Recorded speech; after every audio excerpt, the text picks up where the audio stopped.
pertama yang berabsen. Siapa di antara kita yang tidak hadir? Isya. Isya mana dia? Sakit. Siapa lagi? Anggun apa kabarnya? Izin.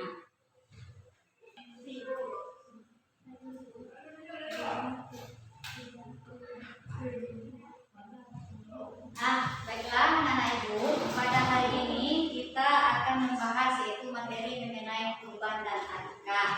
Nah, siapa masih ingat pelajaran dulu kemarin? Silakan, siapa yang ingat? Ada? Terima tahu? Tidak ada? Ingat? Siapa yang ingat? Materi kita kemarin tentang haji dan umroh. Nah, apa itu maksud dengan haji, anak? Menyengaja mengunjungi Ka'bah untuk mengerjakan ibadah yang meliputi tawaf, sa'i, wukuf dan ibadah-ibadah lainnya. Nah, itu yang maksud dengan haji. Nah, pada materi kita pada hari ini sangat erat kaitannya dengan haji. Karena kurban ini dilaksanakan pada waktu ibadah haji. Nah, yang pertama Ibu akan menyampaikan materi tentang kurban. Yang pertama yaitu kompetensi dasar. Nah, apa-apa saja yang kita pelajari? Yang pertama itu menghayati nilai-nilai mulia dari pelaksanaan syariat kurban. Nah, kemudian mengamalkan sikap peduli, tanggung jawab dan rela berkorban sebagai implementasi dari pembelajaran kurban dan akikah. Selanjutnya menganalisis ketentuan pelaksanaan kurban dan akikah serta hikmahnya. Kemudian menyajikan hasil analisis ketentuan pelaksanaan kurban dan akikah sesuai syariat. Nah, itulah kompetensi dasarnya. Kemudian ada pun tujuan dari pembelajaran hari ini. Yang pertama, setelah mengamati, menanya, mengeksplorasi, kemudian mengasosiasikan dan mengkomunikasikan, diharapkan peserta didik yang pertama menguraikan pengertian kurban dengan benar. Nah, jadi anak ibu diharapkan setelah belajar ini nanti bisa mengetahui atau bisa melafalkan kembali apa itu pengertian dari kurban. Kemudian yang kedua, menganalisis sejarah terjadinya ibadah kurban. Nah, apa-apa saja sejarah dari terjadinya ibadah kurban. Kemudian memilih jenis hewan yang bisa dijadikan kurban. Nah, jadi tidak sembarang hewan yang akan kita jadikan sebagai kurban. Nah, selanjutnya peta konsep. Nah, peta konsep yang akan kita bahas hari ini yaitu mengenai kurban. Tadi kan KD-nya ada dua, kurban dan akikah. Untuk pertemuan pertama ini kita akan membahas yaitu mengenai kurban. Nah, mengenai kurban yang pertama kita akan membahas pengertian dan hukum kurban.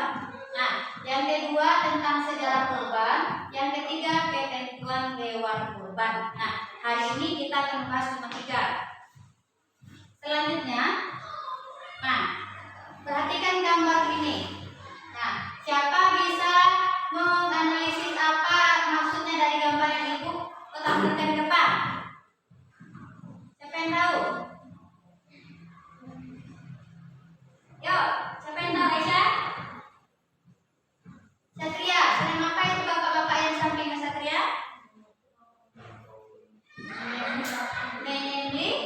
Menyembelih sapi. Iya, menyembelih sapi berarti menyembelih sapi ini pada saat pelaksanaan ibadah kurban. Nah, jadi bapak ini menyembelih kurban, hewan kurban yaitu berupa sapi. Nah, kemudian di sampingnya lagi. Nah, siapa yang bisa mengenai apa itu maksud dari gambar yang 4 yang Ibu paparkan depan? Hewan-hewan yang bisa dijadikan untuk kurban. Nah, pintar. Berarti hewan-hewan yang bisa dijadikan kurban. Yang pertama itu ada unta, itu ada ekor sapi, kemudian ada kambing, dan terakhir ada domba. Jadi itulah hewan yang bisa dijadikan kurban. Nah, baiklah, Ibu akan membagi kelompok. Kelompok yang pertama yaitu membahas mengenai pengertian dan hukum kurban. Yang kedua mengenai sejarah dan ketentuan tempat waktu kurban. Dan yang ketiga yaitu mengenai ketentuan hewan-hewan kurban. Nah, silakan didiskusikan dengan teman sebangku masalah pembagian tugas yang telah materi yang telah Ibu sampaikan tadi. Nah, setelah ini kita akan menampilkan ke depan pembahasannya telah anak ibu diskusikan tadi. Nah, silakan ibu kasih waktu 5 menit.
Nah,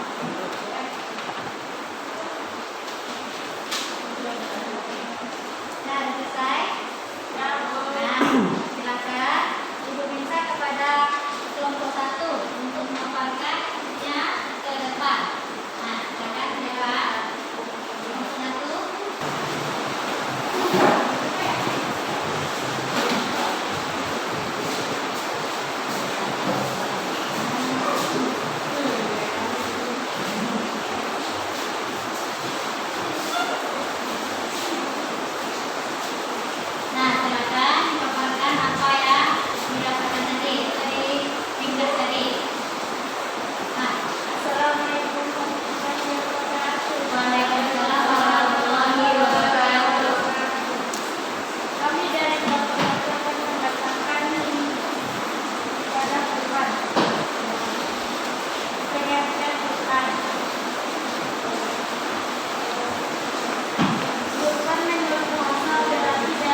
kurban. Silakan kepada nomor 3 untuk melakukan ringkasannya.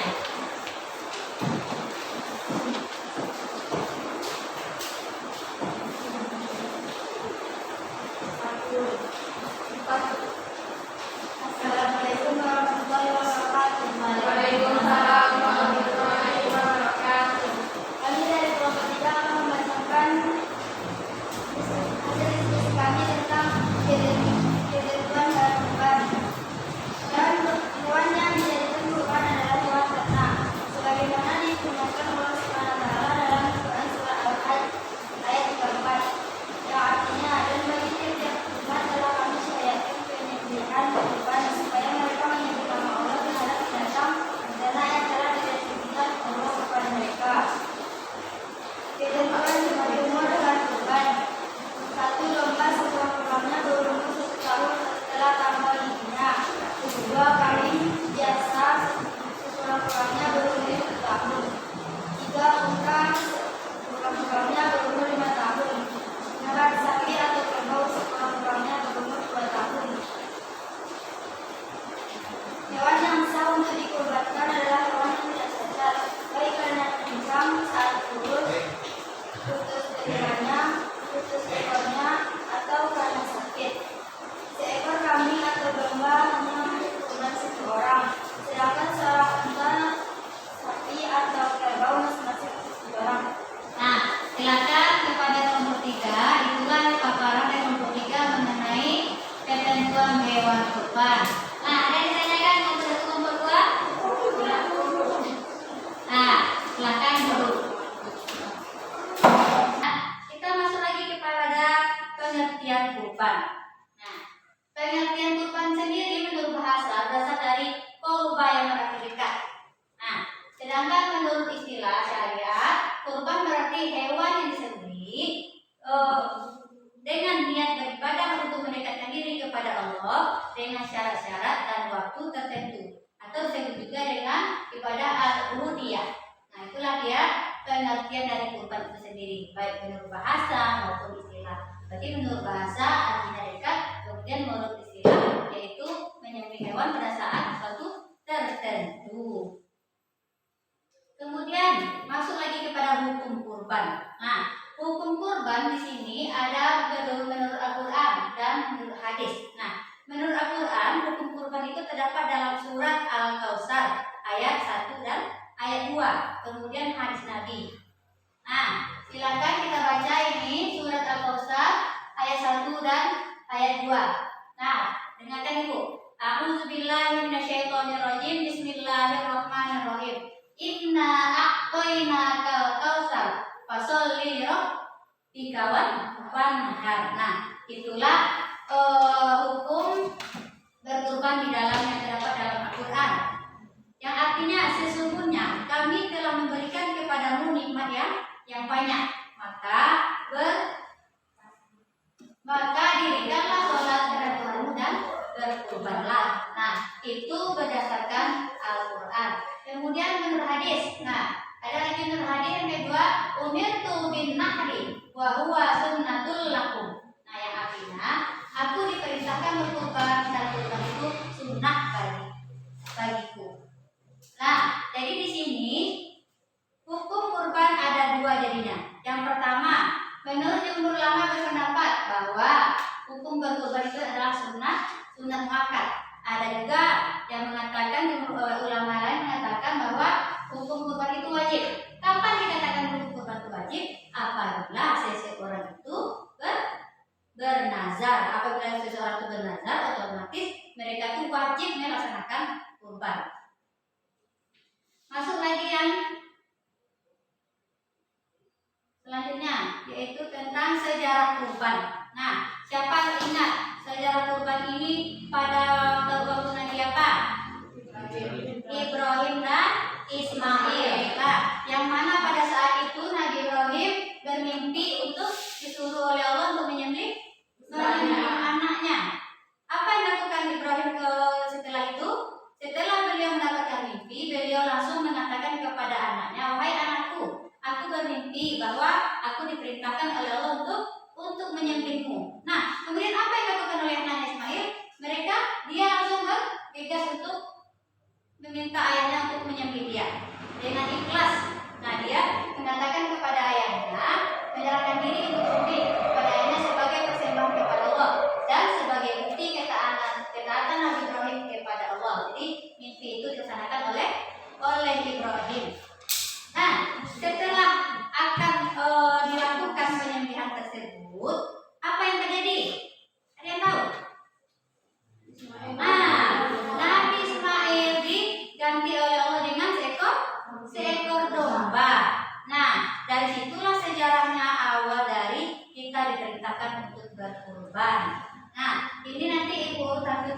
video tentang kurban tersebut.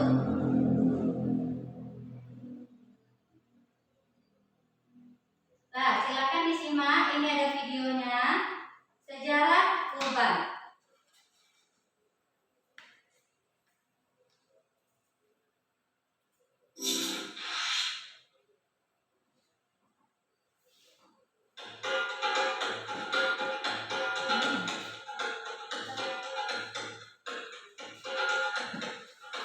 Nabi Ibrahim mempunyai 2 istri. Istri pertama bernama Sarah dan istri kedua bernama Hajar. Sarah melahirkan seorang anak laki-laki yang dinamakan Ishak, dan Hajar melahirkan anak laki-laki juga yang bernama Ismail. Sarah merasa kurang senang hidup bersama Hajar. Berkali-kali ia meminta kepada suaminya agar Hajar dan anaknya dipindahkan ke tempat lain. Akan tetapi, Nabi Ibrahim tidak segera menurutinya. Barulah setelah menerima perintah dari Allah, Nabi Ibrahim mengajak Hajar dan Ismail pindah ke Mekah. Ismail yang masih menyusu pada waktu itu terpaksa harus mengikuti kedua orang tuanya menempuh perjalanan yang begitu jauh dan melelahkan. Hajar dan Ismail ditempatkan di daerah padang pasir yang tandus, sunyi, dan terik matahari yang menyengat kulit. Tak ada seorang pun di sana kecuali mereka berdua. Setelah beberapa tahun Nabi Ibrahim alaihissalam meninggalkan anak dan istrinya itu, ia pun merasa rindu. Beberapa kali ia mengirim utusan untuk melihat keadaan anak dan istrinya itu. Dan ketika utusannya mengatakan bahwa anak dan istrinya dalam keadaan yang baik-baik saja, Nabi Ibrahim pun merasa lega. Ternyata kehidupan istri dan anaknya itu diberi sebagai cukupan oleh Allah Subhanahu wa Ta'ala. Hajar dan Ismail dianggap sebagai pemilik dan pemimpin di Mekah karena mereka berdualah yang pertama kali menetap dan bertempat tinggal di sana. Demikianlah Nabi Ibrahim tidak dapat menahan kerinduannya. Ia pun berangkat ke Mekah dan bertemu dengan Hajar dan Ismail di padang Arafah. Anak dan istrinya itu sedang mengembalakan hewan ternak yang cukup banyak.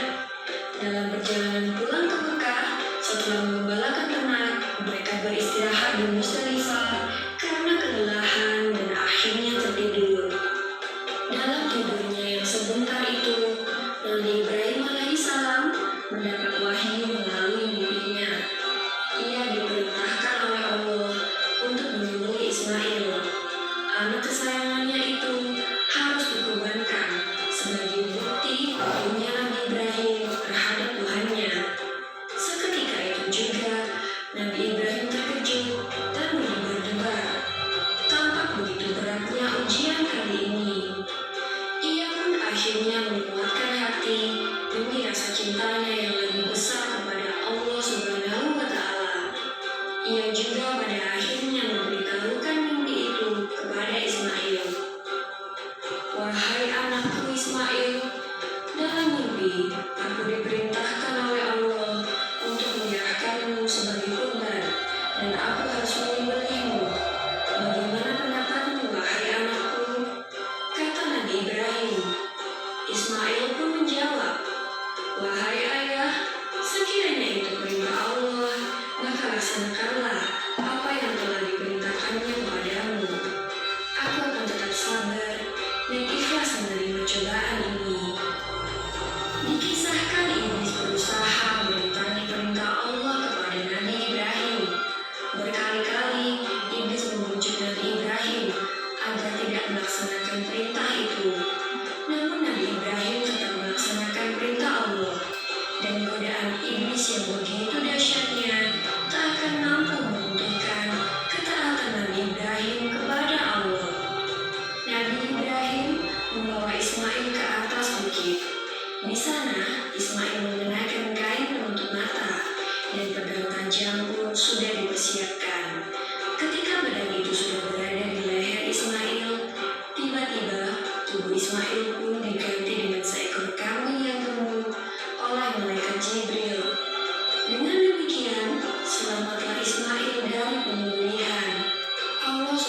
bukti bahwa beliau disuruh oleh Allah untuk menyembelih anaknya.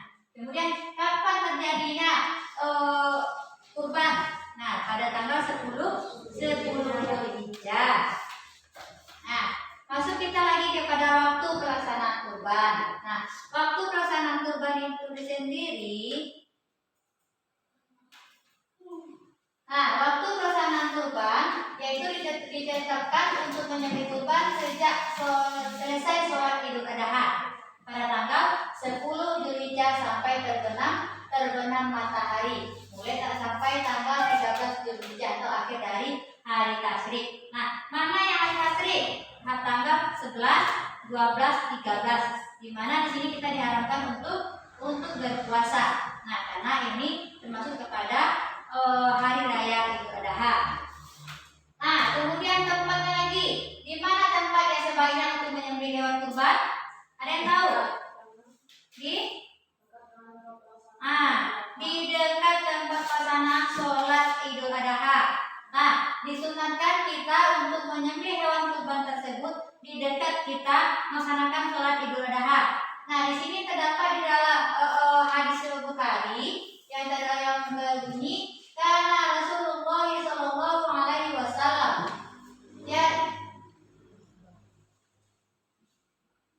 yasbahu wa yanharu bil musolla, yang artinya Rasulullah Shallallahu Alaihi Wasallam bersabda, Rasulullah Shallallahu Alaihi Wasallam menyembelih hewan kurban di musola, tempat dilaksanakannya sholat Idul Adha.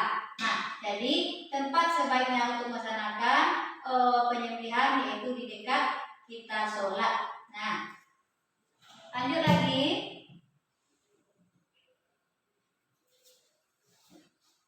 Ketentuan hewan kurban. Ketentuan hewan kurban. Nah, hewan yang dijadikan berkurban adalah hewan ternak. Hewan yang dimaksud adalah yang Ibu tampilkan tadi, yang seperti gambar yang diamati tadi. Yang pertama unta, yang kedua sapi, yang ketiga kambing, yang keempat domba. Nah, itulah hewan-hewan yang disyariatkan untuk dijadikan kurban. Adapun syarat-syaratnya, nah tersebut dapat dijadikan hewan kurban dengan syarat telah cukup umur dan tidak cacat. Nah, kemudian tidak pincang, sangat kurus atau sakit. Nah, jadi syarat-syarat hewan yang dijadikan kurban yang pertama tidak kurus, kemudian harus sehat dan tidak pincang. Itulah syarat-syaratnya. Kemudian seekor kambing atau domba berkurban hanya untuk 1 orang, sedangkan untuk sapi atau kerbau masing-masing untuk 7 orang. Nah, ini sabda Nabi Shallallahu Alaihi Wasallam yang artinya kami telah menyembelih kurban bersama-sama Rasulullah pada tahun Hudaybiyah, seekor unta untuk 7 orang dan seekor sapi untuk 7 orang. Itu hadis riwayat Muslim. Nah, itu di dalam hadis tersebut dijelaskan bahwa untuk ketentuan hewan kurban, untuk unta 7 orang, untuk sapi 7 orang. Berarti kalau untuk kambing di sini ditetapkan 1 orang. Nah, selanjutnya yang terakhir kita masuk lagi kepada ketentuan cukup umur. Nah, ketentuan cukup umur di sini yang pertama untuk domba. Domba sekurang-kurangnya berumur 1 tahun atau telah tanggal giginya. Kemudian kambing sekurang-kurangnya berumur 1 tahun, jadi sama kambing dengan domba sama. Kemudian seekor unta sekurang-kurangnya berumur 5 tahun. Unta ini paling lama umurnya, karena dia harus berumur 5 tahun dulu baru dia bisa dijadikan untuk hewan kurban. Dan terakhir sapi atau kerbau sekurang-kurangnya berumur 2 tahun. Nah, dari penyampaian Ibu tadi ada yang mau ditanyakan atau sudah paham? Kita sebutkan bersama-sama bahwa pengertian dari kurban. Yang pertama, kurban berarti apa tadi? Dekat. Nah, jadi pengertian kurban berbahasa artinya dekat. Kemudian menurut istilah itu apa tadi istilah?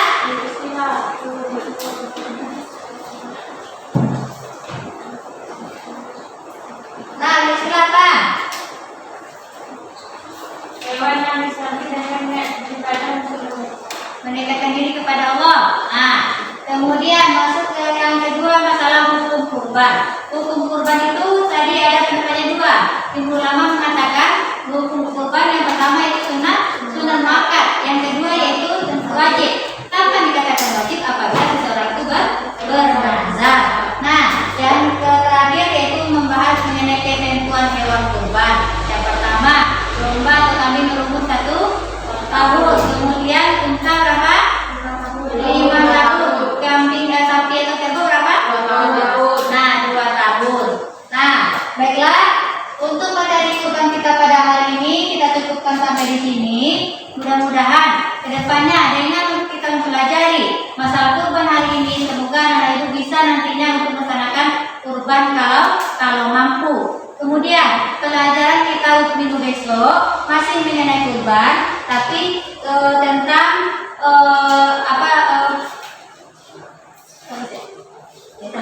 syariat kurban, pemanfaatan daging kurban, kemudian sunnah-sunnah kurban dan tata cara kurban, dan yang terakhir masalah hikmah. Berarti minggu besok 3 itu pembahasan kita, yaitu yang pertama mengenai pemanfaatan daging kurban, yang kedua tata cara dan pelaksanaan kurban, dan yang ketiga hikmah kurban. Nah, sampai di situ kita cukupkan pembelajaran kita pada hari ini dengan membacakan Alhamdulillahirabbil alamin. Sekian dari Ibu, terima kasih. Assalamualaikum warahmatullahi wabarakatuh. Waalaikumsalam.